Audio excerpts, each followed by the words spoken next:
Going. We're back up and on. All right, well, welcome everybody back. Maybe we'll give it just it turned noon as I was about to say that I thought we were 1 minute early. So we'll go ahead and get started. We are very excited to have with us here today, Wendy Berger. Wendy is an incredibly impressive woman in cannabis, and not just in cannabis, but in business generally. And given that one of IWC's stated missions and a true focus of our organization is to help women pursue real leadership positions in the cannabis industry, we really could envision no better example, and are thrilled that Wendy is going to share her story and perhaps some tips and tricks here with us today. Her bio and credentials are really remarkable, and so just to share a few of the many highlights, Wendy is the CEO and founder of WBS Equities LLC. It's a real estate development firm with a focus on food and beverage manufacturing and distributors. She brings over 25 years experience in real estate brokerage, finance, and structuring of complex real estate transactions. She is also a serial entrepreneur who loves being a part of the explosive growth phase of companies and working alongside founders to provide strategic leadership and guidance to help create dynamic and forward-thinking organizations. In 2000, she was employee number 11 at Orbitz, the travel website. Prior to that, she co-founded and was COO of Neoglyphics Media Corporation, which was one of the country's very first website development firms. She currently serves on the board of Green Thumb Industries, GTI, which I'm sure you all know is a multi-state cannabis operator headquartered here in Chicago, with 13 manufacturing facilities, 45 retail locations, and operations across 12 US states. GTI is also a longtime IWC supporter, and for that we are very grateful. And perhaps one of her most impressive and meaningful achievements for all of us here today, in 2014, together with our very own Dina Rollman, Wendy co-founded Illinois Women in Cannabis to connect, educate, mentor, and support Illinois women to maximize their opportunities in this industry. She actively mentors young women, helps to guide them through the challenges of leadership and development. She is a frequent speaker on cannabis-related real estate, industrial real estate, the cannabis industry, and women's leadership roles in it. She earned her MBA in finance and real estate from Northwestern's Kellogg School of Business. She received her bachelor's in science and finance and marketing from Syracuse University. She also serves on the board of directors of JUF, the Jewish United Fund of Chicago. She's on the board of directors and executive committee of the Chicago Public Library Foundation board. And she is a member of the Economic Club of Chicago. And yet it even says that in her spare time, and I can't imagine if she actually has any, she is an avid triathlete, having completed 33 Olympic distance triathlons. So with no further ado, I would like to turn this over to Wendy Berger. And Wendy, thank you so much for being with us here today. And I should also just mention, if you have questions, we will try to get to them at the end. So please do go ahead and populate the chat. Thank you all, and thank you, Wendy. Vanessa, thank you for the introduction. I really appreciate it. And to everyone who's a part of Illinois Women in Cannabis, I could not be more proud of where this organization has come and how it's continued to develop. And now that we have Amor as our wonderful executive director, and I'm so proud to have done this side by side with my amazing co-founder, Dina Rollman. She has been just an extraordinary leader in this industry and among the finest examples. If anyone is looking for an example of courage and intestinal fortitude and believing in yourself, that's Dina Rollman, among many other things. So delighted to be here with you today. And today I want to maybe take a little bit different path and talk about the mental or psychological side of achieving equality in this industry and how to see the opportunities in front of us. And I'm a really big believer in leadership through storytelling. So today I'm going to tell you a story, and what you're going to hear is all true because it's my story. And what I want to do is I want to tell you a little bit about big thinking and why I believe that big thinking for so many of us is something to latch onto and how big thinking can precede great accomplishments for all of us. And sort of the subset of that is, to me, why big thinking also leads to how, for me, how to live a meaningful life, a joyful life, and a purposeful life. And some of this is what motivates me, and I share this with you in hopes that some of my message resonates, and maybe some of the things I talk about today, you'll form your own thoughts that'll coalesce around it, and perhaps your own way of thinking about some of the things that I'm going to talk about. And so I'm going to tell you a little bit about what I call the tools in my tool belt and how those tools helped me to think big, particularly in the cannabis business. And I've now been in the cannabis business for 7.5 years, which totally makes me an OG, and I couldn't be more proud to be this kind of OG. But my story today starts 10 years ago. And 10 years ago last week, my world was shattered. My beloved brother, my big brother, was killed in a plane crash. And the 20 seconds from takeoff to crash changed the course of my life and my family's life forever. My brother, my sister, and I considered ourselves triplets. He was my best friend, my big brother, and my business partner. And 3 years later, just as I was beginning to learn to breathe again and to walk again and to want to live a life, my husband of 24 years committed suicide.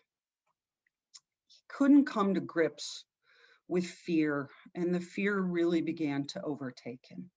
And he wasn't able to think beyond the moment he was in. He couldn't grasp purpose and joy.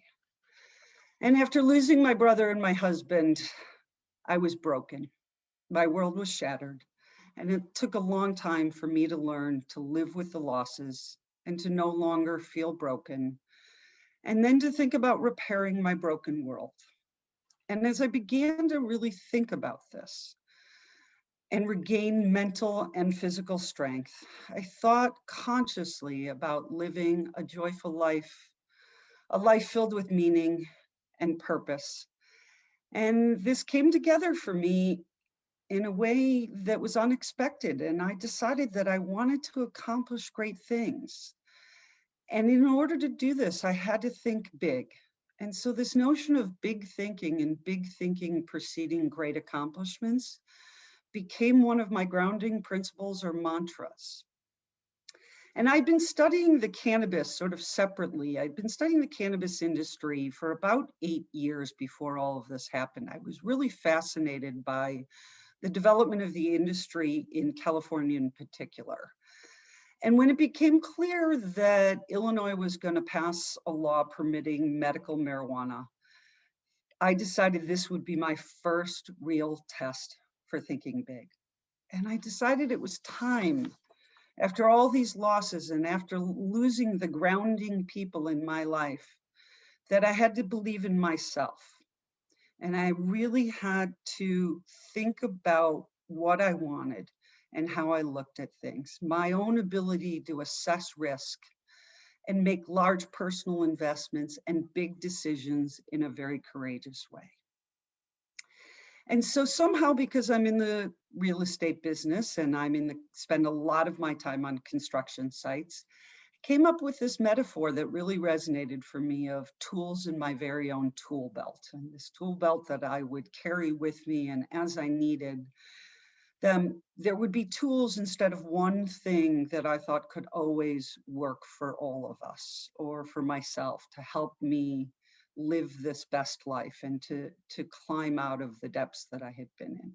So today I'm going to share a few of my tools in my tool belt in hopes that you can carry one or more of these tools with you as you think big.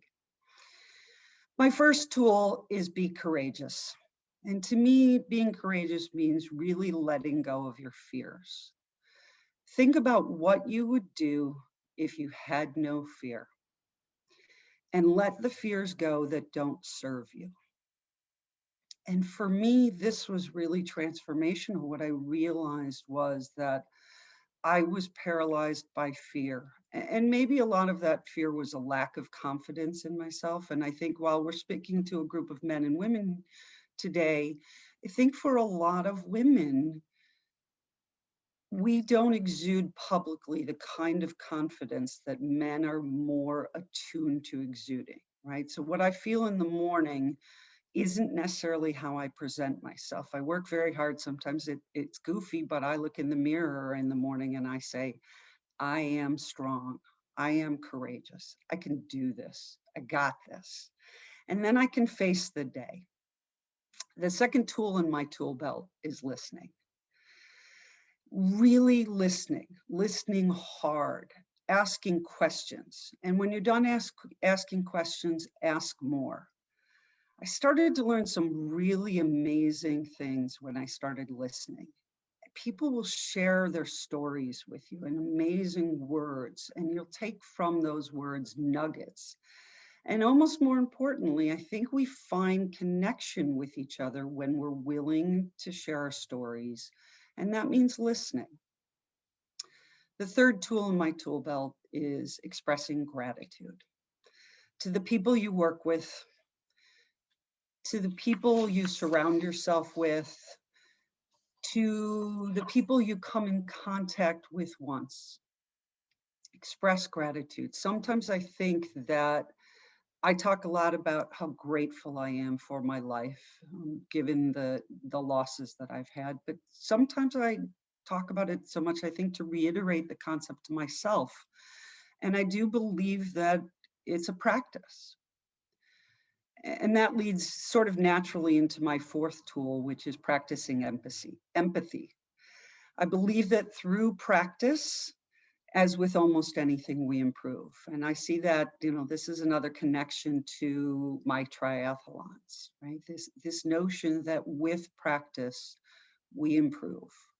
And I also believe that empathy is contagious. And as we think about the courage it's going to take each of us as we come out of this pandemic, how to cope with so much of the pain and tragedy we've each experienced, the losses on a national and a global level. At times during this, my fears for humanity have overwhelmed with me. And so I think that for me, the practice of empathy is a big part of how I believe I will come out of this stronger and more courageous. And I do believe empathy is truly contagious. Empathy disarms people, and it helps people to let their guards down and be more expressive. The next tool in my tool belt, and this for me has been maybe one of the most important, and that is that we are not defined by our past.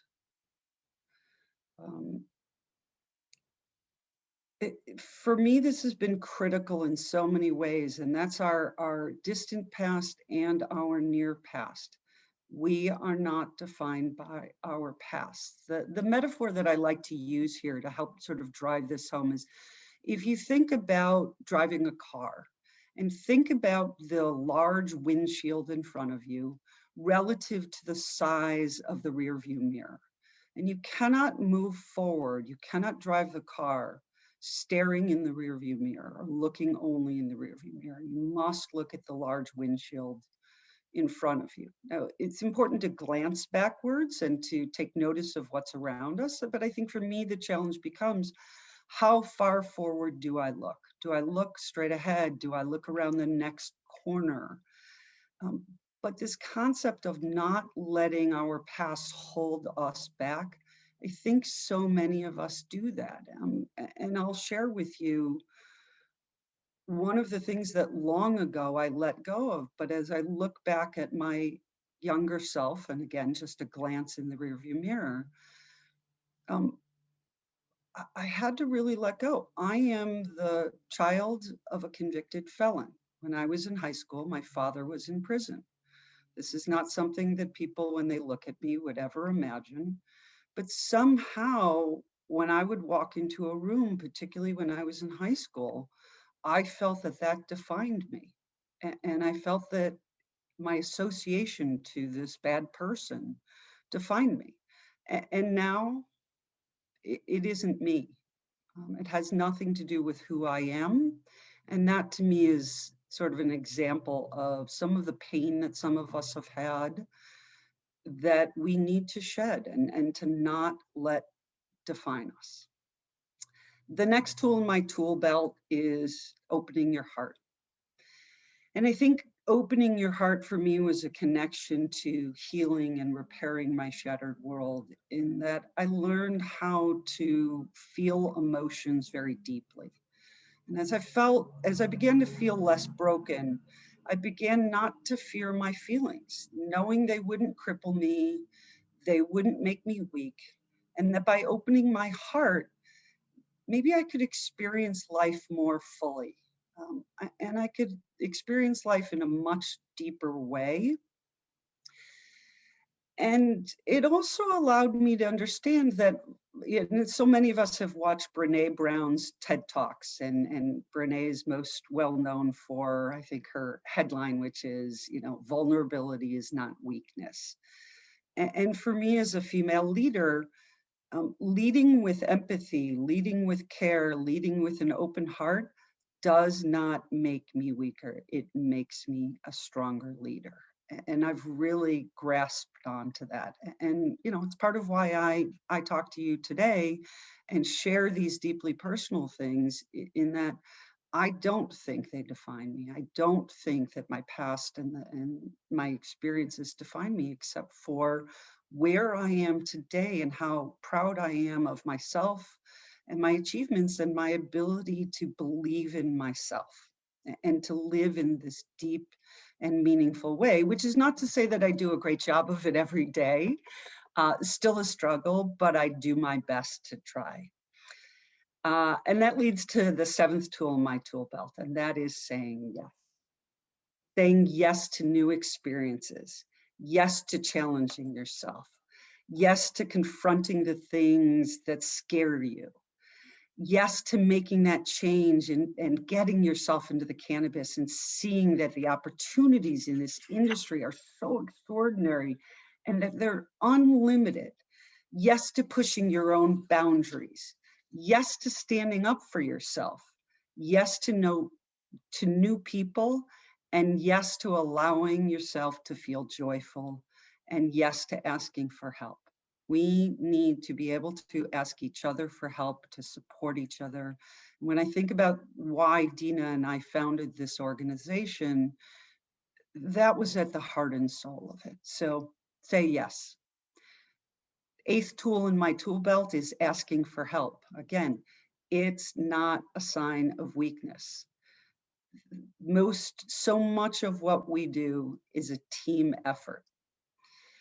I used to believe that as a strong woman, I had to be able to do everything myself. And that was sort of the suit of armor that I wore. And I was so proud of it. And now I know that that was really flawed thinking. And in my case, as I was recovering from the deaths of these two really important people in my life, I actually had to ask for help. I didn't learn this one out of choice. I had no choice. I was simply too broken to do everything myself. And so I learned to ask for help. And now I'm happy to say, when I don't know something or ask people something, I learn so much every time I do. And finally, the last tool in my tool belt is thinking big. Big, unbounded thinking. Letting ourselves dream. Who would have ever thought that we could have careers in the cannabis business, right? Of all the crazy things that we could have thought about. And now what we see are these extraordinary opportunities in front of us at every level in this industry. I'm asked all the time, how do I get into this industry? And my answer to people is, identify your own strengths, identify the things that you are good at, the things that you're curious about, things that you want to be, what you want to see in yourself, and unbind your thinking. And so I came up with this sort of final thought, which was that big thinking precedes great accomplishments. So these are just some of the tools in my tool belt. I would encourage you to develop your own tools, tools that when you need them, you can pull them out of the tool belt. And not each tool will be appropriate for every situation, but if you have a number of them, you can try whichever one suits you best at that moment and find those tools that work at different times.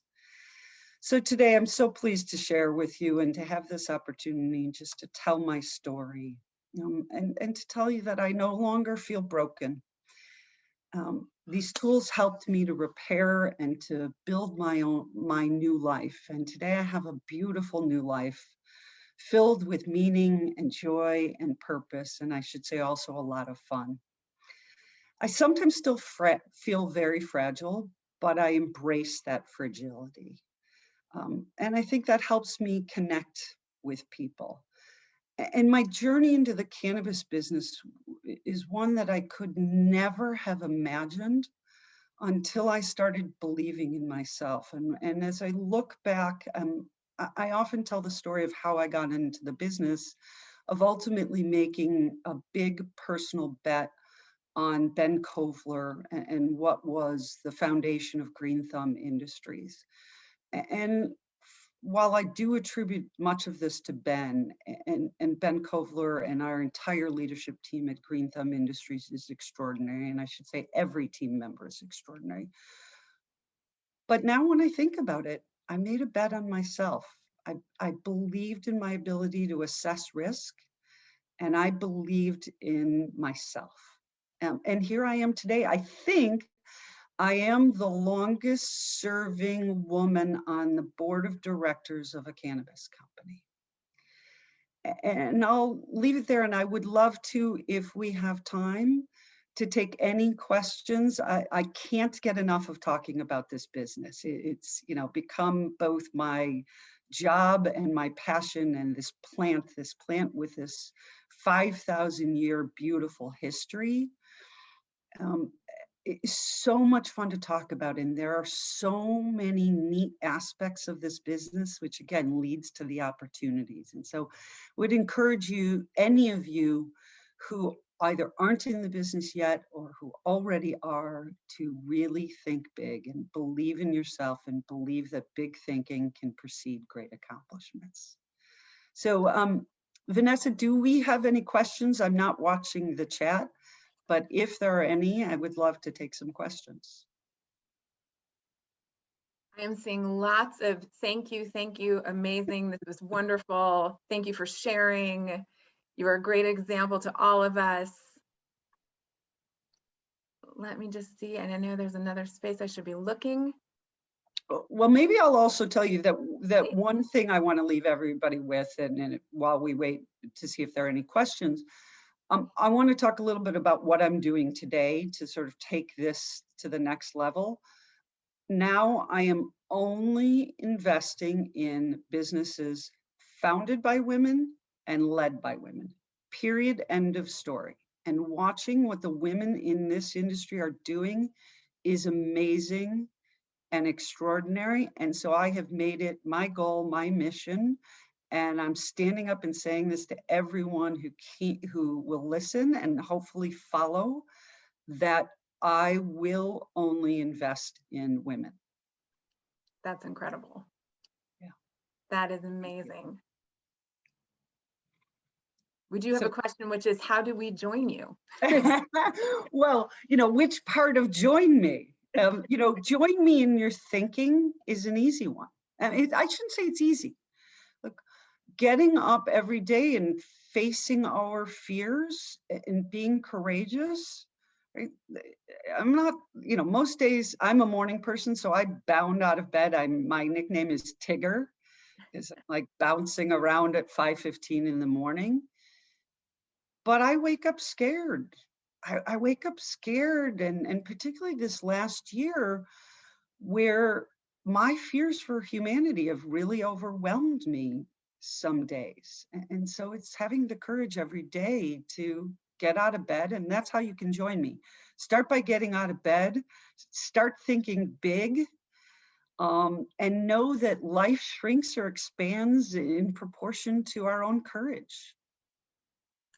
Is there a way to personally connect with you as an owner and leader of my own cannabis business? Sure, I don't know email if me. LinkedIn is an option, or email? Yeah, LinkedIn is probably the easiest. I have made myself findable because I spend a lot of time talking to women, mentoring women, and encouraging them, because if you can't see it, you can't be it. So I'm happy to be a resource. And, bringing other women investors is also part of my purpose in doing this. Giving other women the courage to write checks, doesn't matter how big or small, but believe in yourself and believe in these other women leading businesses. Would you have any advice on first steps for a pastry chef that is interested in breaking into the business? Wow. The first thing is nail your own recipes, right? And then learn about what happens to your recipes when you add cannabis, right? You have to think about the way things, if you add cannabis to a baked good, how do you disperse it thoroughly through the product? Are you going to use an oil, a distillation? Are you going to use a nano emulsion? How does it metabolize once it's in your system? What's the shelf stability? So I think understanding the regulatory environment of the state you're in, what can you use, what can you produce, where you can produce it, I would start with reading about the regulatory environment so that you know the rules. Compliance, I think we all know this, it is of paramount importance. Absolutely. We have a question here. Thank you, Wendy, for your very personal story and insightful toolkit. The cannabis industry has raised $2 million in the last 3 months, so we are likely to see accelerated acquisition activity. Harvard found most acquiring organizations lose $200 million a year in net income 3+ years post-acquisition due to incompatible cultures and a lack of planful cultural integration. What strategic acquisition onboarding approaches do you see in the industry to help people embrace change? Yeah, so that 2 billion number is an interesting one. 2 billion, I think, is one of the numbers that people say has been raised in the cannabis industry just in 2021.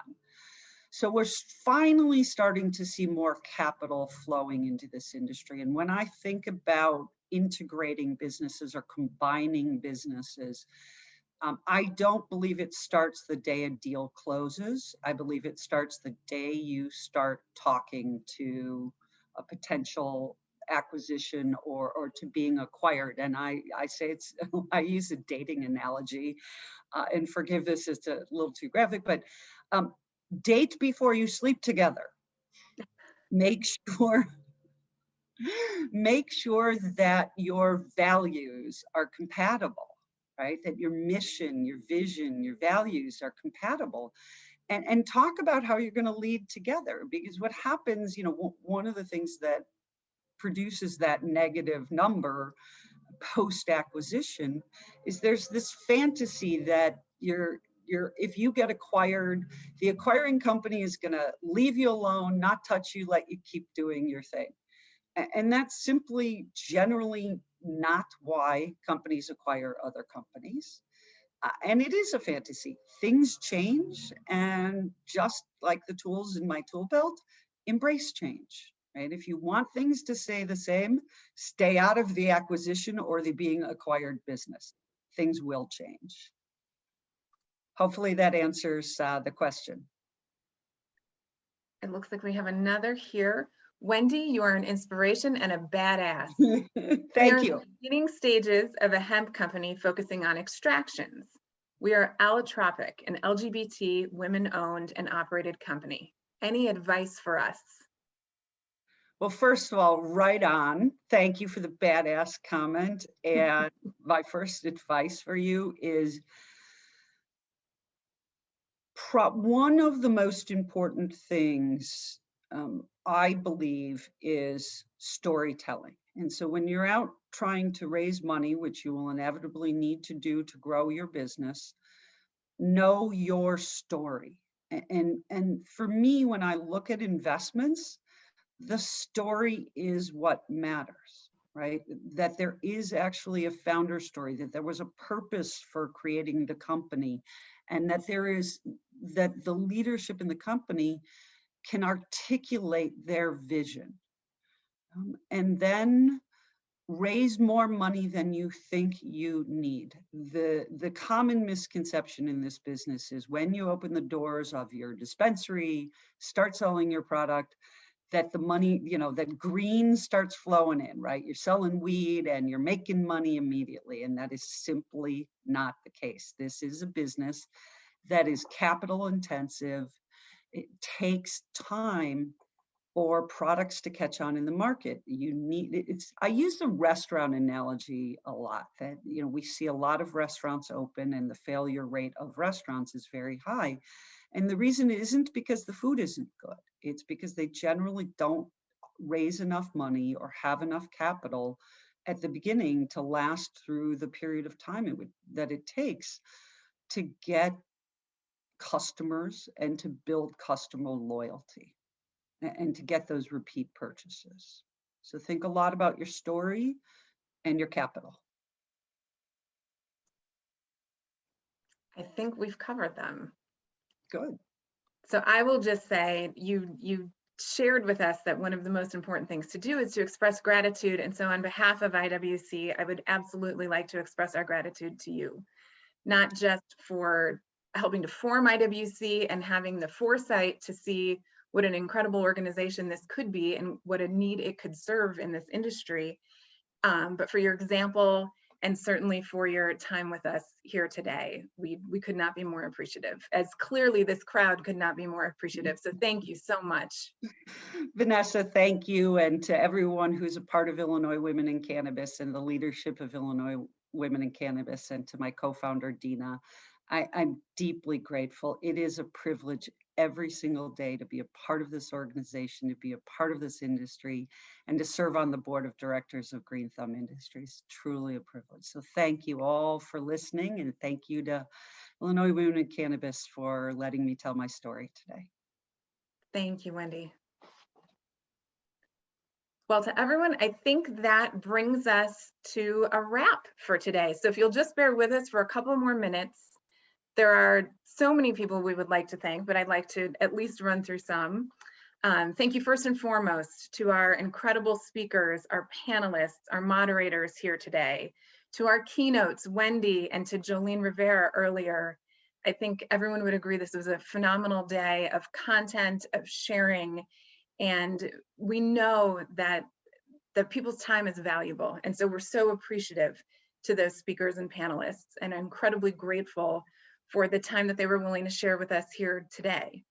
We're also thankful for all of you for joining us here today. We know that especially right now, there is no opportunity, there are no shortage of opportunities to spend some time on Zoom and to spend some time staring at a screen, so that you would choose to spend some of that time here with us today. We really can't be thankful enough.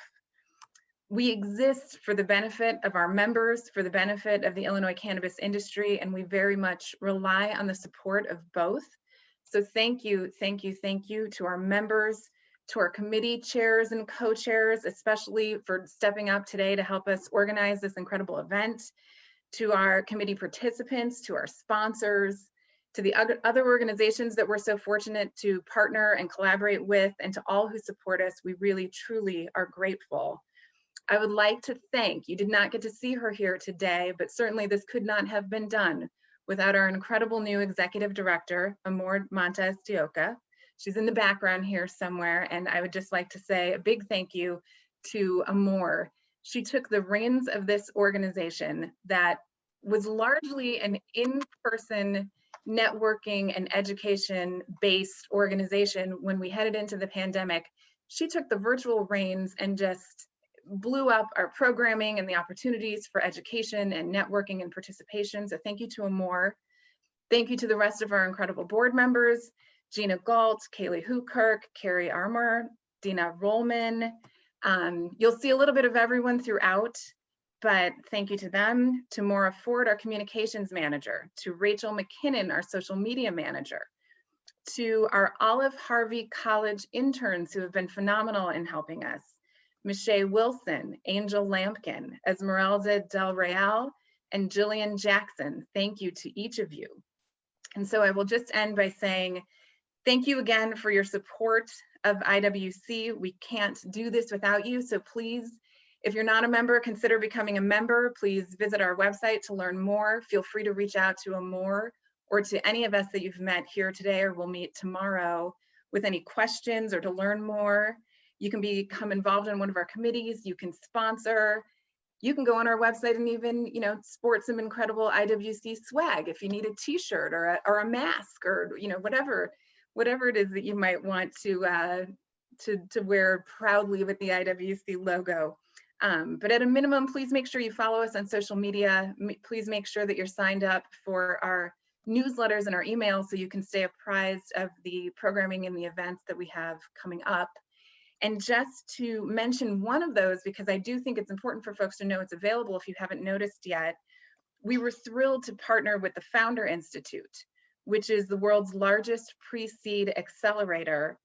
And we're offering a Women in Tech Fellowship that allows folks to participate in their Chicago 2021 program free of charge, which would typically I believe it's in the realm of an $800 value. So please take a look at that information, and if that interests you, apply.